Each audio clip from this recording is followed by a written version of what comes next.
कामनं मोक्षितं पापं ओंकाराय नमो नमः।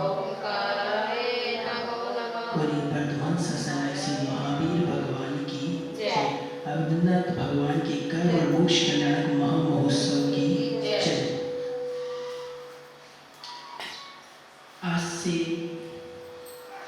आज अभिनंदननाथ भगवान का मोक्ष और कर्म कल्याणक है।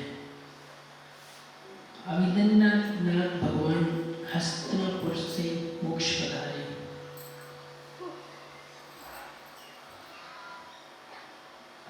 अयोध्या से मोक्ष पधारे। ज्ञानमती माता जी अभी अयोध्या में हैं, उनका मोक्ष कल्याणक वहां पर मनाया जा रहा है। तो ज्ञानमती माता जी जो जैन समाज में एक अमूल्य रत्न के समान है। माना जाता है कि ज्ञानमती माता जी मात्र चौथी तक पढ़ी हुई हैं और इन्होंने करीबन 91 शास्त्र 91 शास्त्र की रचना कर चुकी है और छोटी छोटी कई ऐसी पुस्तकें जिनकी गिनती भी नहीं की जा सकती। ये मान लीजिए कि जब उन्होंने दीक्षा धारण की थी तब कोई सोच भी नहीं सकता था कि वो इतना बड़ा रत्न बनके भारत में आएंगी। ज्ञानमती माता जी अपने आप में ही एक पूरा ग्रंथ है। ये मान लीजिए जो उनका जीवन चरित्र पढ़ता है वो ये सोचता है कि बताइए जो चौथी पास है मात्र, और आज वो देखिए संस्कृत, ब्राह्मी भाषा, प्राकृतिक भाषा और भिन्न भिन्न भाषाओं का ज्ञान कैसे कर सकते हैं। ऐसी हैं ज्ञानमती माता जी जो अभी अयोध्या में विराजमान है। तो आज मैं आपको एक कहानी के माध्यम से, तीर्थंकर भगवान की कहानी के माध्यम से मैं आपको कुछ बताना चाहता हूँ। एक समय पहले की बात है, जो भगवान महावीर का जीव जो उस समय प्रथम तीर्थंकर आदिनाथ के कुल में जन्मा था।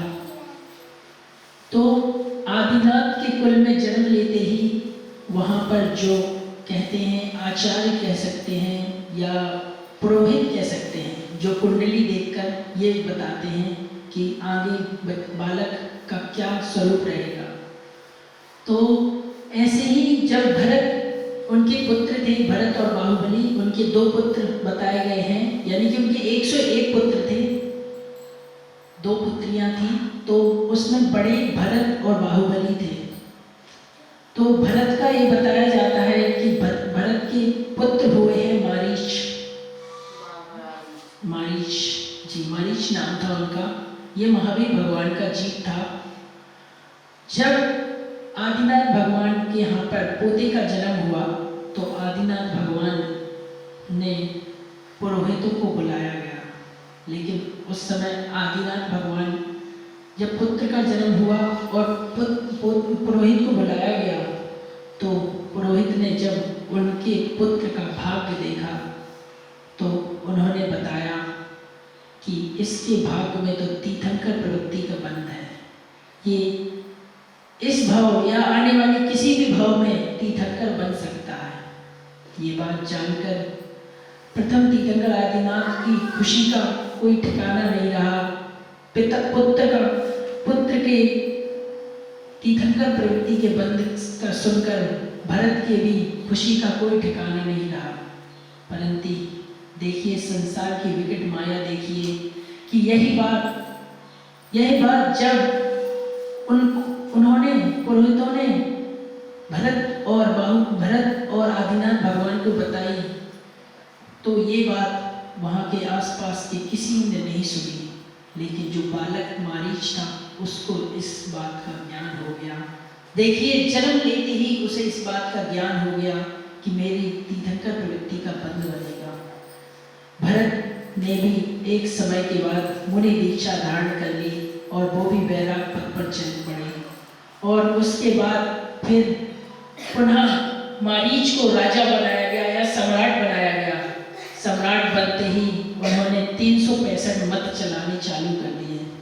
365 यानी कि उस समय बताया जाता था कि सबसे ज़्यादा अहिंसा का पालन किया जाता था।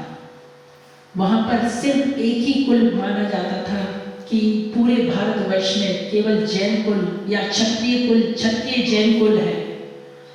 लेकिन जब भरत के पुत्र मारीच ने 365 मत चलाए तो अलग अलग धर्म के लोग बन गए। कुछ ब्राह्मण बन गए, कोई क्षत्रिय बन गए, कोई रौद्र बन गए, कोई शूद्र बन गए। ऐसे 365 मत उन्होंने चलाए।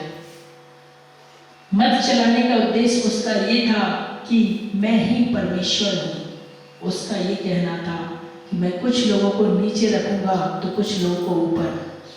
इन्हीं मतों के फलस्वरूप जब उसकी मृत्यु हुई तो उसका तीर्थंकर प्रवृत्ति का बंध नष्ट हो गया। उसे कई भाव तक दुख झेलना पड़ा। कभी वह हाथी बना तो सिंह के द्वारा मारा गया, कभी वह सिंह बना तो उसे किसी अन्य जीव के द्वारा मार दिया गया, फिर वो सर्प बना, सर्प में भी उसे मृत्यु प्राप्त हुई। लेकिन एक समय आया जब वो पुनः हाथी के पर्याय में गया। हाथी की पर्याय में जाने के बाद वहाँ पर एक मुनिराज बैठे हुए थे। चांड रिद्धिधारी वो मुनि थे। वो है सभी लोगों को उपदेश सुना रहे थे। उसी समय वह हाथी का जीव वहाँ आकर थक कर वहीं बैठ गया।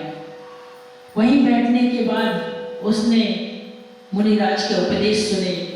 उपदेश सुनते ही उसे अपना पुराना भाव याद आ गया कि किस प्रकार मैंने 365 मत चलाए, किस प्रकार मेरा तीर्थंकर प्रवृत्ति का बंध खत्म हो गया। जब उसे निमित्त ज्ञान हुआ तो उसने तुरंत ही उस हाथी की पर्याय में ही समाधि मरण धारण कर लिया। तुरंत ही वह मरण को प्राप्त हो गया। जब मुनिराज ने ये सब देखा कि यह हाथी इस पर्याय से अन्य पर्याय में जाने वाला है, तो लोगों को मुनिराज ने उसके बारे में जानकारी दी।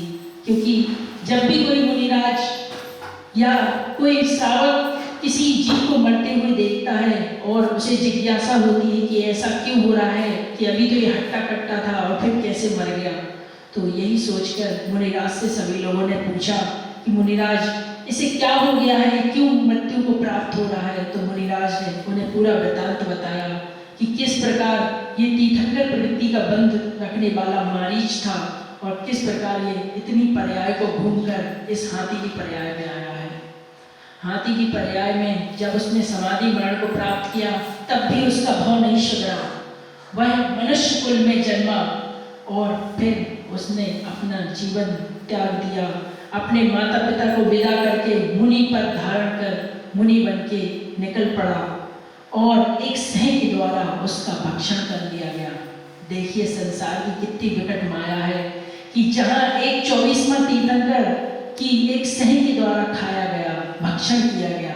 फिर उस पर्याय से भी उन्होंने, जब वह सिंह उन्हें खा रहा था तब उनके मुंह पर कोई वो नहीं था, ना कोई दर्द था और वह मृत्यु को प्राप्त हुए। मृत्यु को प्राप्त होने के बाद कई भाव तक उन्हें ऐसे ही पर्याय मिलती रही निरंतर और वह हर पर्यायों में सुधार करते गए और फिर अंत में 24वें तीर्थंकर भगवान महावीर बने।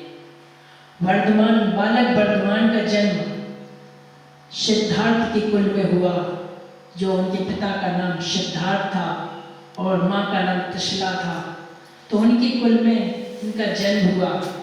जन्म के बाद ही उन्होंने अपने निमित्त और अवधि ज्ञान से यह पूरा वृत्तांत उन्हें ज्ञात हो गया कि किस प्रकार मैं कितने भाव से यह दुख झेल रहा हूँ। उन्होंने तुरंत अपने माता पिता से कहा कि मुझे अब दीक्षा धारण करनी है, मुझे इस जीवन को सुधारना है। लेकिन उनके माता पिता ने उनसे कहा कि पुत्र, हमारे होते हुए तुम्हें अपना जीवन त्यागना नहीं है। ये बात सुनकर महावीर ने अपने माता पिता को वचन दिया कि जब तक मेरे माता पिता रहेंगे मैं वैराग्य का जीवन नहीं धारण करूँगा। अतः उन्होंने विवाह कर दिया गया। विवाह के बाद ही जैसे ही उनके माता पिता का जीवन समय काल समाप्त हो गया और उन्होंने फिर वैरागी जीवन धारण किया।